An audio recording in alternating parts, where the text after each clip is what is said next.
Iman Kristen adalah iman yang senantiasa mengagungkan anugerah Allah.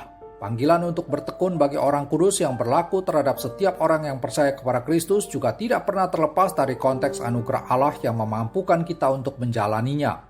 Allah yang memberikan keselamatan, Ia juga yang akan memelihara umat tebusannya.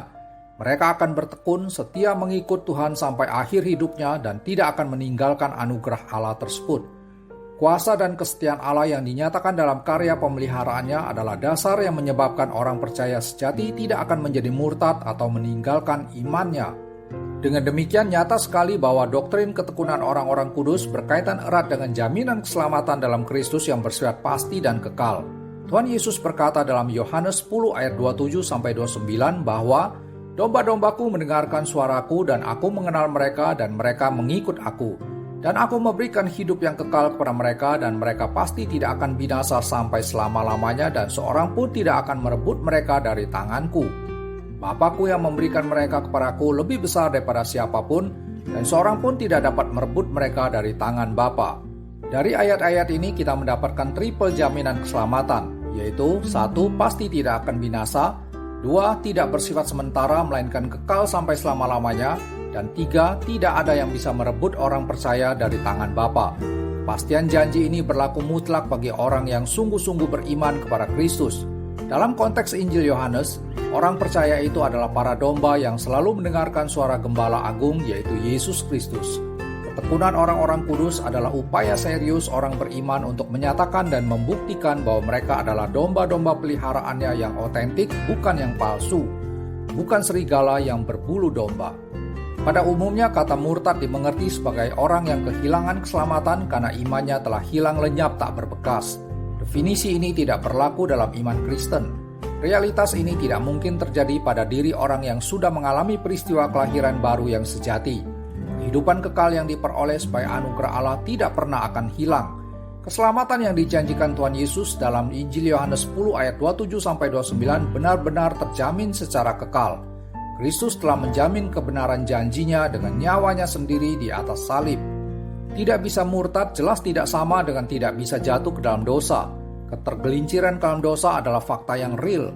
Namun kejatuhan ke dalam dosa bagi orang yang sudah beriman sejati selalu bersifat sementara.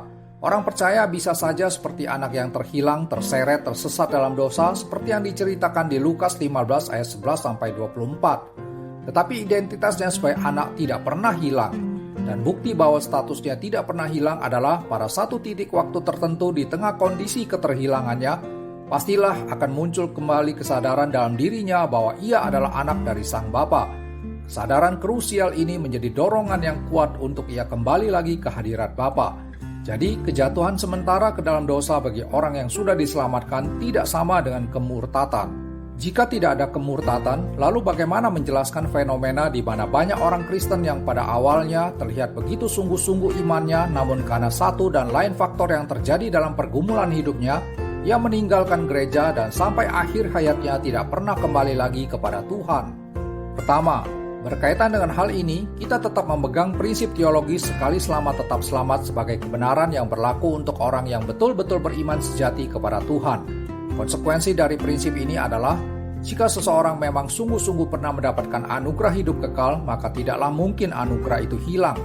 Seandainya anugerah tersebut dalam tanda petik hilang, itu justru memperlihatkan kenyataan bahwa sejak awalnya ia memang tidak pernah memperoleh anugerah keselamatan Allah tersebut. Dengan kata lain, orang yang dikatakan mengalami fenomena murtad pada dasarnya adalah orang yang untuk sementara waktu terlihat secara eksternal menunjukkan karakteristik sebagai orang beriman. Namun sesungguhnya ia belum ada di dalam Kristus. Oleh karena itu, ketika ia meninggalkan Kristus selamanya, tidak berarti ia kehilangan Kristus. Perbuatannya tersebut justru menjadi bukti yang menguatkan bahwa selama ini ia tidak pernah benar-benar beriman kepadanya. Orang yang belum pernah memiliki Kristus, bagaimana mungkin ia bisa kehilangan Kristus atau keselamatan? Kedua, ungkapan kehilangan keselamatan adalah istilah yang bersifat kontradiktif.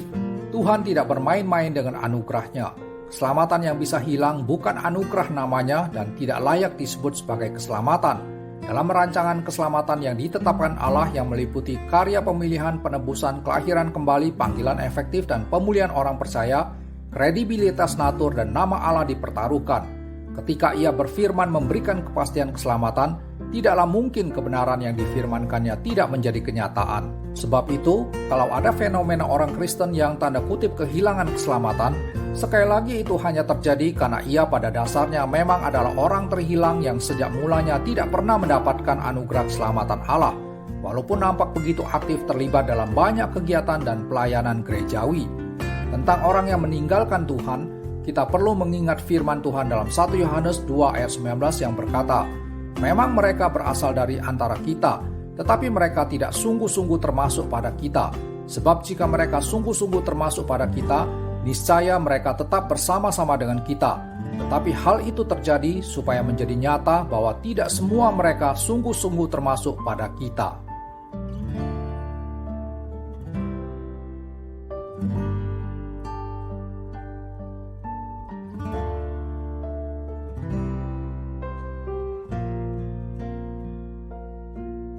Mari kita berakar, bertumbuh, dan menjadi dewasa dalam iman melalui belajar kebenaran firman Tuhan.